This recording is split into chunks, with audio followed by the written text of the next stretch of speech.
Thank you for your company. This is Esther from Stampin' Star Creations. This is a shortened video of a Facebook Live that I did the other day. So I'm showing you the same techniques using painted poppies, seaside notions and artisan textures. I'm choosing some nice aquatic colours for my card today. I'm going in with Bermuda Bay, Coastal Cabana, Granny Apple Green and Pacific Point. Using the largest background stamp from Artisan Textures, I'm going to create a background using the Coastal Cabana ink.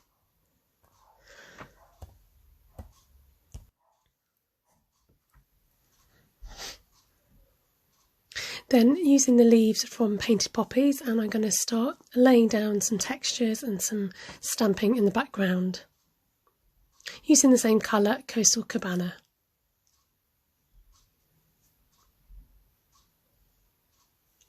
Then using this large splatter stamp from the Artisan Textures and going in with Pacific Point.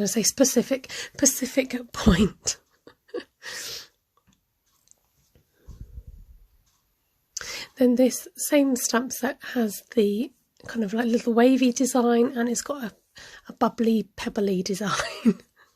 And I'm just using those because it incorporates nicely into my background. So I wanted to go for a really kind of mixed media look, but just using all the nice textured stamps available to us from Stampinup.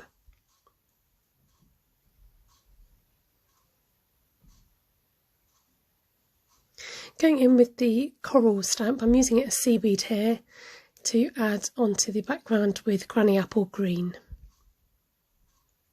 And then layering on top with some more texture with the sandy looking stamp from Seaside Notions, and going to lay that on top of the seaweed and add some more texture in the background and just spreading out that colour so you've got a mixture of all the colours in the background.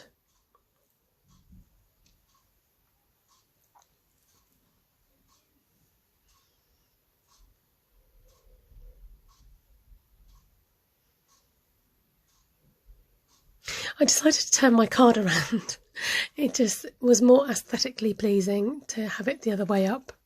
So using the Seahorse stamp, I'm stamping it first in Versamark ink and then into this coloured ink. This way it means that the colour will shine through when I go to use the clear embossing powder on top of it. And this technique can be done with any other colour, but using the Versamark ink first means that you've got the right kind of surface to add your embossing powder to. Dusting that off and making sure it goes back in the container so I don't have any spillages. Using a specialised heat gun to heat this up, and this gives a nice glossy feel to it, but also gives you a nice reservoir for when you come to colour in the image later.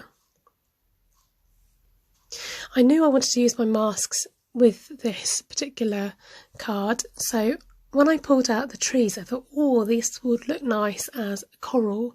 So I'm going in with the soft makeup brushes that you can get and using Coastal Cabana to brush on the ink. You've got to be careful that you don't catch the stencil.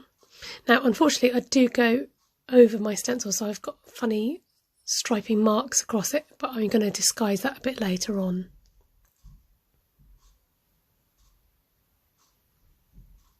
I'm going around the edges, partly to disguise where I've come off the mask and where there's lines, but also just to draw in the eye to the centre of the image by going around the border with the blue in the Pacific Point.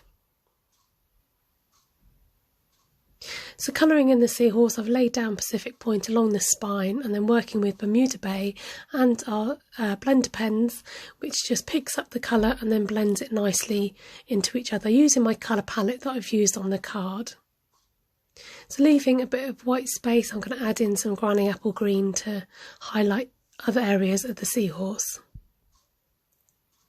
I used the blender pens over the Stampin' Blends because it had a nice kind of watery blended feel to it. Then I'm just going to fussy cut out the Seahorse, going around all its lumps and bumps. I wanted to incorporate this lovely die which is available from the Painted Poppies that matches the Painted Poppies set, and when I cut it out I just assumed that it'd be hollow. I forgot it doesn't cut out the middle, so I'm using the other die that is in the stamp set to put in the centre, so I've got that shape cut out.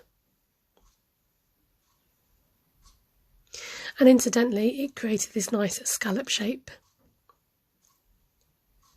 Grabbing my silver metallic thread and generously wrapping it around 4 fingers to get nice big loops. And then scrunch those together, and then using glue dots to hold it together to then stick onto the back of my seahorse. I really like the texture of this thread for this underwater look.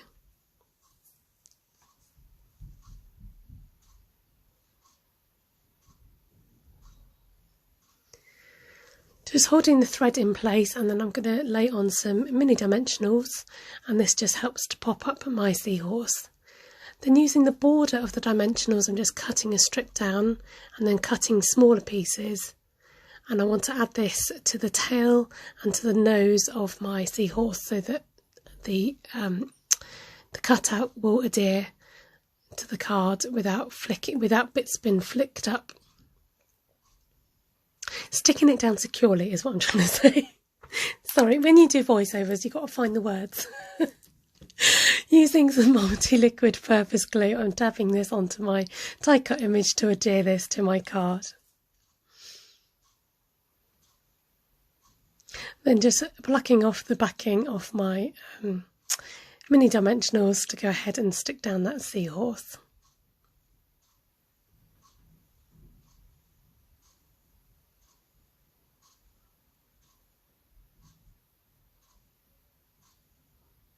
Then I decided to go with the Pacific Point card to stick this down, and then to finish it off I have added some Wink of Stella, but for some reason when I came to edit the video it did not like that bit of footage, so just to let you know I've added Wink of Stella on it. And I'm going over these metallic pearls which are available in the gold and silver, and I like these pearls just to add a bit of texture to look like bubbles, so I've used them down the left side of my card.